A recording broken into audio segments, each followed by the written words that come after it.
What is the Zeitgeist movement? The Zeitgeist movement is the activist arm of the Venus Project, which constitutes the lifelong work of industrial designer and social engineer Jacque Fresco, who's in the audience today. Please give him a welcome. So I have some basic questions that I wanted to get out of the way before we have the Q&A, because I think these are the most dominant questions that people tend to ask. And I wanted to talk to Jacque about his life experiences and what you've gone through in your life to come to the conclusions that you have in regards to your ideas. So what are the life experiences that have influenced your life, the most dominant ones?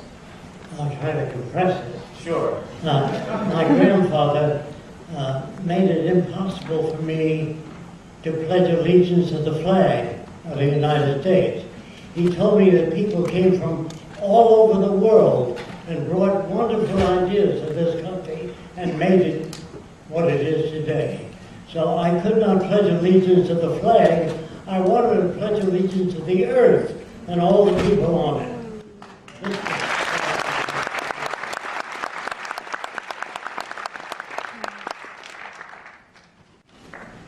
Also, in school, when I refused to pledge allegiance to the flag, the teacher grabbed me by the ear right to the principal's office.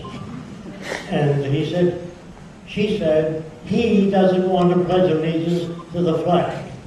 The principal said to the teacher, you're excused. After she left, he put his arm around me and he said, why? Everybody does. I said, everybody once believed the earth was flat. That doesn't make it flat. So he said, well, what do you think of American history? I said, it's strictly BS, bad science. Because the people in history books always did the right thing. If they always said the right thing, and there's no such people. People make mistakes, poor judgments, they would appear real. But my history books did not appear real. So I told that to the principal. And he said, I'm going to have to call your mother in. Well, my mother comes in weeping. What did he do? The principal said he didn't do anything, but he doesn't accept our teaching methods, and he doesn't accept a lot about our government. So I'm going to buy him the kind of books he wants to read, and I'm going to rope off the back of the class and let him do what he wants to do. Well, this is very unusual. He used his own money for that, not public funds. Of course, to say, or needless to say, I was beaten up by many of the kids in the class. They didn't like this special privilege. I didn't arrange that, the principal did. I was not evil or mean to anyone, but I can understand their position of seeing one person selected to do what they want to do. This, in turn, gave me a lot of freedom to read what I want to read. And I discussed some of these ideas with the principal. That went on for 1.5 years, and the principal died. And that time I played hooky for 6 weeks. The truant officer caught up with me, and he said, you haven't been to school for a month. I said, 6 weeks. That's right.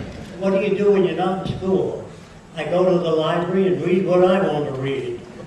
I go to the science museum and I do what I want to do. He said, what do you do at home? I said, I have a little lab. He said, can I see it? I said, only if you don't tell my mother who you are. He agreed to that. And when he saw what I was doing in the lab, he said, look, I can't criticize what you're doing. I don't blame you for not going to school. You can do me a favor, show up Monday, and then you can play hooky again. Well, I did that, and I never went back to school.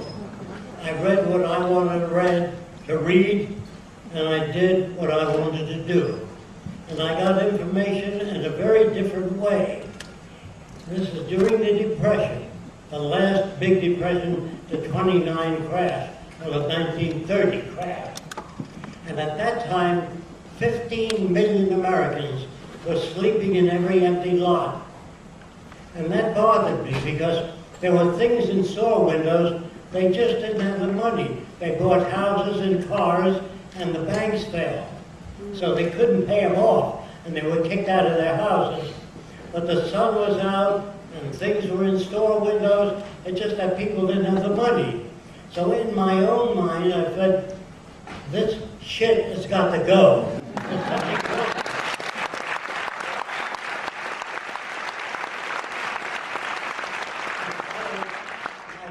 Airplanes dropped signs and said, come to California, there are lots of jobs. So I hitchhiked to California. On the way, this woman comes up in a brand new car, and she opened the door part of the way. And she said, are you a Christian? I said, what else? Get in the car. And of course I fell asleep. I was so tired, walking and hiking, and she poked me in the ribs and said, you're not sleeping in my car. I said, what do you want me to do? She said, I want you to sing all the way to Texas.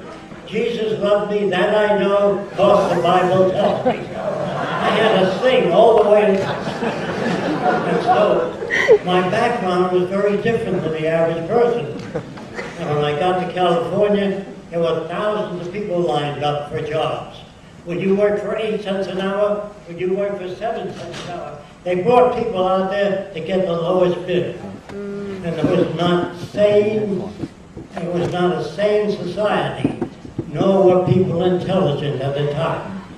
I went to an aircraft factory and said, the Northrop Division of Douglas, I said, I'd like a job here.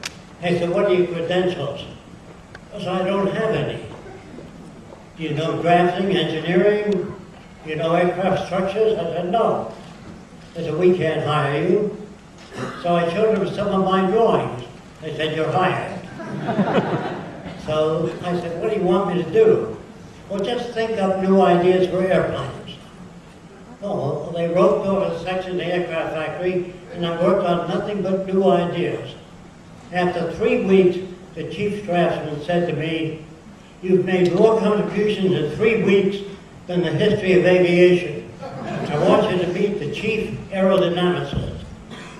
Of course, at that time, I didn't agree with the Bernoulli principle. That means air flowing over the top surface of an aircraft wing travels a greater distance and creates a decreased pressure, and most of the lift, 2/3, comes to the top of the wing.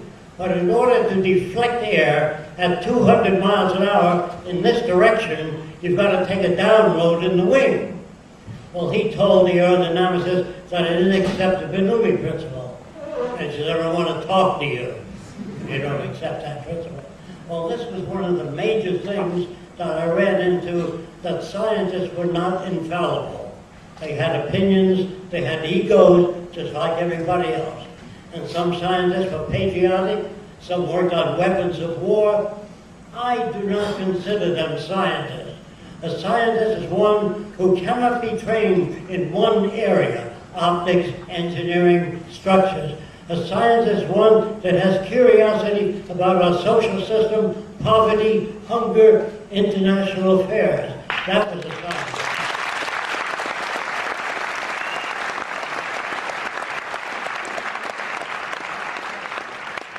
It is not that I wanted scientists to control anything. I just wanted them to use the scientific method, that is to measure things before they arrive at conclusions. One thing that was fairly good about science at the time was they learned how to say, I don't know. So when the government said to science, can you put a man on the moon? They said, we don't know. What do you mean you don't know? Well, we don't know what a human being can stand. So they put him in a centrifuge and whirled the person around. And when he conked out, they said they can only stand 7 gravity, or 9 Gs, 9 times gravity, and they conk out. Then they said, we don't know whether people can eat in space. And they found out that if you had a glass of water, if you pulled the glass away fast, the water remained where it was at. And the water would then form bubbles and move to a spaceship. So they had to put water in a container and squeeze it into the mouth to save with food. So that's what I mean by I don't know. A scientist is a person who looks at the situation and says, gee, I don't know what caused that. But there's some scientists are jerks, and they invent words like the bird and the fish goes back to the spawning grounds instinctively. Now what does that mean? They could have said they do it by hula hula, because it doesn't tell you anything, the word instinct. And another scientist named Jacque Fresco said, I want to know what the mechanism is that enables fish to travel thousands of miles as a spawning ground. Don't give me a word like instinct. Tell me how that works. And it was guys like Jacque Fresco and wonderful books that were available at the time that helped me escape from the patterns of most people. And I can't go into detail now, but that should suffice for giving me a somewhat different point of view.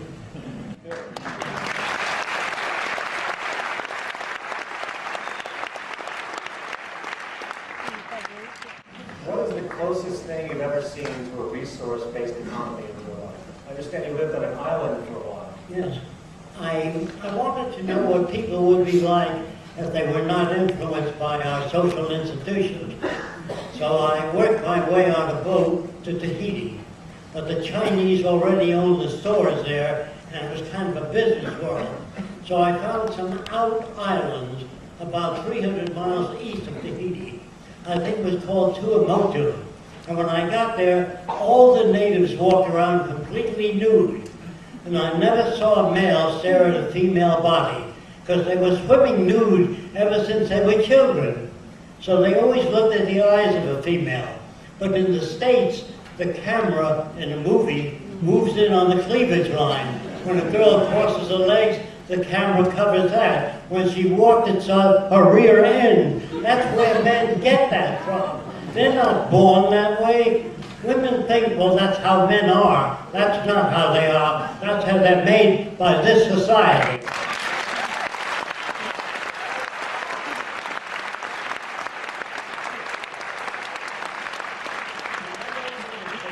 Another interesting thing about the island people is that I brought mirrors and beads, and I was going to give them out to establish rapport or a sense of well-being with the natives. But they were already in my hut giving out my mirrors and beads.